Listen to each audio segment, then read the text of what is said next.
గత 10 సంవత్సరాల పరిపాలనా కాలంలో జాతీయత దేశభక్తి ముసుగేసుకొని దేశాన్ని నిలువున అమ్ముతున్న పరిస్థితి మనకు కనపడతా ఉంది. గత 10 ఏళ్లలో అనేక ప్రభుత్వ రంగ సంస్థలను మొత్తం కూడా కార్పొరేట్ సంస్థలైనటువంటి ఆదాని అంబానీలకి దారాదత్తం చేసిన స్థితి మనకు కనపడతా ఉంది. అందులో భాగంగానే వాళ్ళకు అనుకూలమైన చట్టాలు చేస్తూ వాళ్ళతోని పబ్బం గడుపుతున్న పరిస్థితి ఈరోజు దేశంలో నెలకొని ఉంది. ఈ 10 ఏళ్ల కాలంలో ప్రజా వ్యతిరేకమైన అనేక బిల్లులు తీసుకొచ్చిన నరేంద్ర మోడీ, అవి రైతాంగ వ్యతిరేక 3 చట్టాలు అయితేనేమి, అదేవిధంగా కార్మిక కోడ్లు అయితేనేమి, ఇట్లా ఎలక్ట్రిసిటీ బిల్లు కావచ్చు, ఇట్లా అనేకమైన చట్టాలు తీసుకొచ్చి ప్రజల మీద పన్నుల భారాన్ని మోపుతున్న నరేంద్ర మోడీ కరోనా ఆసరా కాలాన్ని వాళ్ళ ఆపద కాలాన్ని ఆసరగా చేసుకొని ఈరోజు నూతన జాతీయ విద్యా విధానం పేరుతోని మొత్తం దేశంలో ఉన్నటువంటి విద్యారంగాన్ని మొత్తం కూడా భ్రష్టు పట్టించి కార్పొరేట్ ప్రైవేట్ విద్యా సంస్థలకి బలోపేతం చేసే విధంగా ఈ నూతన జాతీయ విద్యా విధానాన్ని తీసుకొచ్చిండు. ఈ నూతన జాతీయ విద్యా విధానం ఇంకా మరింత అమల్లోకి వస్తే విద్య మొత్తం కూడా ప్రైవేటీకరణ, కార్పొరేటీకరణ అయిపోతుంది, కాషాయీకరణ అయిపోతుంది. ప్రైవేటు విదేశీ యూనివర్సిటీలు మన దేశంలోకి వచ్చి విద్య మొత్తం కూడా పేద బడుగు బలైన వర్గాల విద్యార్థులకు, బీసీ ఎస్సీ ఎస్టీ విద్యార్థులకు మొత్తం కూడా అందకుండా పోయే ప్రమాదం ఉంది. కాబట్టి మేము దీన్ని తీవ్రంగా వ్యతిరేకిస్తూ ఉన్నాం. అంతేకాదు ఈ నూతన జాతీయ విద్యా విధానం ద్వారా సిలబస్లో మొత్తం కూడా అశాస్త్రీయమైన అంశాలను తీసుకొచ్చి విద్యార్థుల మెదడుని కలుషితం చేసే ప్రమాదం ఉంది. చరిత్ర అంతా కూడా మొత్తం కూడా మార్చివేస్తా ఉన్నాడు. ఇంకోవైపు భగత్ సింగ్ కావచ్చు, అంబేద్కర్ కావచ్చు, పెరియార్ లాంటి వాళ్ళ మానవ చరిత్రను కూడా తీసేసి వీర సావర్కర్ల పేరుతోని ఆ రోజు బ్రిటిష్ వారికి బూట్లు నాకినటువంటి సంఘ పరివార నాయకుల చరిత్రని ఈరోజు విద్యార్థులు చెప్పడానికి నరేంద్ర మోడీ కుట్ర చేస్తా ఉన్నాడు. కాబట్టి మేము దీన్ని తీవ్రంగా వ్యతిరేకిస్తా ఉన్నాం. నరేంద్ర మోడీ ఖబర్దార్, నువ్వు ఈ నూతన జాతీయ విద్యా విధానాన్ని వెనక్కి తీసుకోపోతే నీకు రాజకీయంగా గోరిగడతామని చెప్పేసి ఈ సందర్భంగా పీడీఎస్-పీఓలుగా హెచ్చరిస్తా ఉన్నాం. కాబట్టి ఈ నూతన జాతీయ విద్యా విధానానికి వ్యతిరేకంగా నిన్న జంతర్ మందిర్లో పెద్ద ఎత్తున వేలాది మంది విద్యార్థులతోని, ప్రజాస్వామికవాదులతోని, ప్రొఫెసర్లతోని ధర్నా జరిగింది. ఈ ధర్నాతోనైనా నువ్వు కళ్ళు తెరిచి ఈ నూతన జాతీయ విద్యా విధానాన్ని వెనక్కి తీసుకోవాలని చెప్పి డిమాండ్ చేస్తూ ఉన్నాం. లేని పక్షంలో దేశవ్యాప్తంగా అనేకమైనటువంటి విద్యార్థి సంఘాలని, విప్లవ విద్యార్థి సంఘాలని, వామపక్ష విద్యార్థి సంఘాలని, అదేవిధంగా సామాజిక విద్యార్థి సంఘాలు అందరినీ కూడా కలుపుకొని పెద్ద ఎత్తున ఉద్యమం చేస్తాం. రాబోయే ఎన్నికల్లో దీనికి తగిన బుద్ధి చెప్తామని చెప్పేసి ఈ సందర్భంగా మేము తెలియజేస్తా ఉన్నాం. ప్రగతిశీల ప్రజాస్వామ్య విద్యార్థి సంఘం, ప్రగతిశీల యువజన సంఘాల ఆధ్వర్యంలో న్యూ ఎడ్యుకేషన్ పాలసీ 2020కి వ్యతిరేకంగా దేశ రాజధాని ఢిల్లీకి రావడం జరిగింది.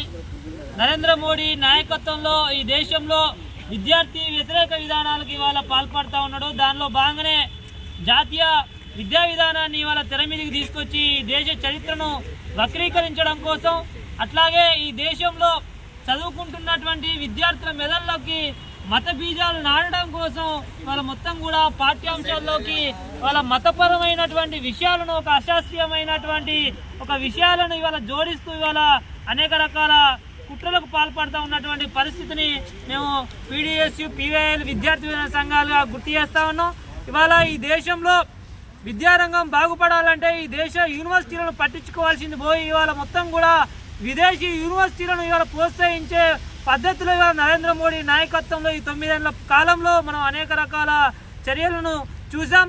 ఇవాళ దానిలో భాగంగానే ఇవాళ ప్రైవేట్ యూనివర్సిటీలు, విదేశీ యూనివర్సిటీలను తీసుకొని వచ్చి ఈ దేశంలో రిజర్వేషన్ల మీద ఆధారపడి చదువుకుంటున్నటువంటి విద్యార్థులు ఎవరైతే ఉన్నారో ఎస్సీ ఎస్టీ బీసీ మైనార్టీ విద్యార్థులకు ఇవాళ ద్రోహం చేసేటువంటి పద్ధతిలో వాళ్ళ మొత్తం కూడా న్యూ ఎడ్యుకేషన్ పాలసీని తీసుకొని వచ్చి రిజర్వేషన్లకు తూట్లు పరిచేటువంటి ఒక పద్ధతిలో ఇవాళ నరేంద్ర మోడీ నాయకత్వంలో ఇవాళ వ్యవహరిస్తున్నటువంటి ఒక తీరును కూడా ఇవాళ ప్రజలందరూ అర్థం చేసుకోవాలని చెప్పేసి కోరుతా ఉన్నాం.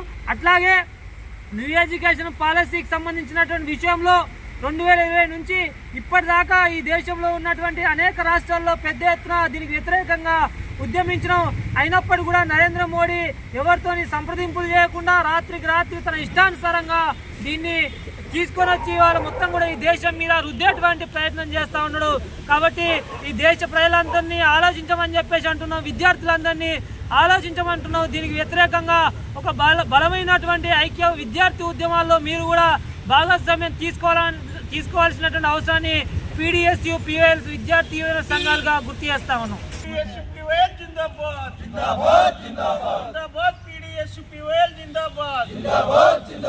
పోరాడదాం విద్యా ప్రైవేటీకరణకు వ్యతిరేకంగా, విద్యా కార్పొరేటీకరణ, కాషాయీకరణకు వ్యతిరేకంగా, ప్రభుత్వ విద్యా సంస్థల బలోపేతంకై కేజీపీ ఉచిత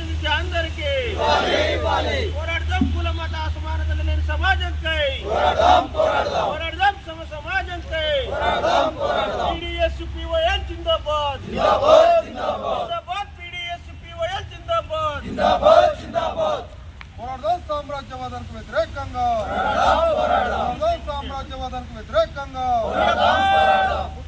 Education privatization. We oppose education privatization. We oppose communalization. We oppose centralization of education.